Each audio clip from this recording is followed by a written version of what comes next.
लगा से दीदी, लगा से दीदी।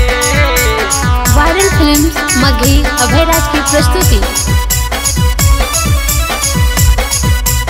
लगा से दीदी ओ देवरवा करो गंजनवा हमरा रोजा है, मारो रोजा के दीदी, मारो रोजा के दीदी।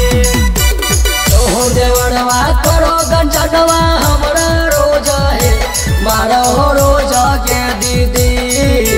रोजो मुना पी के घरे आवा गौगे, मारो बेलना से दीदी। रोजो मुना पी के घरे आवा गौगे, मारो बेलना से दीदी, बेलना से दीदी। रोजो मुना पी के घरे आवा गौगे, धक धक धड़कन हमरा धर के लागोगे। देखी सजनवा के दीदी, देखी सजनवा के दीदी। धक धक धड़कन हमरा धर के लागोगे। देखी सजनवा के दीदी, दैया पार गरिया लगा के मारो रोजा के, उठाओ दरदिया के दीदी।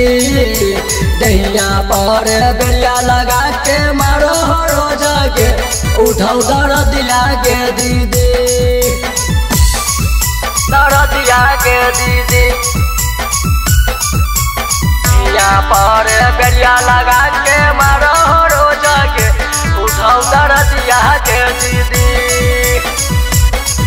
दरदिया के दीदी। हमर सजनवा जाओ पटनवा नाला रोडवा है, सिया चोलिया के दीदी, सिया चोलिया के दीदी।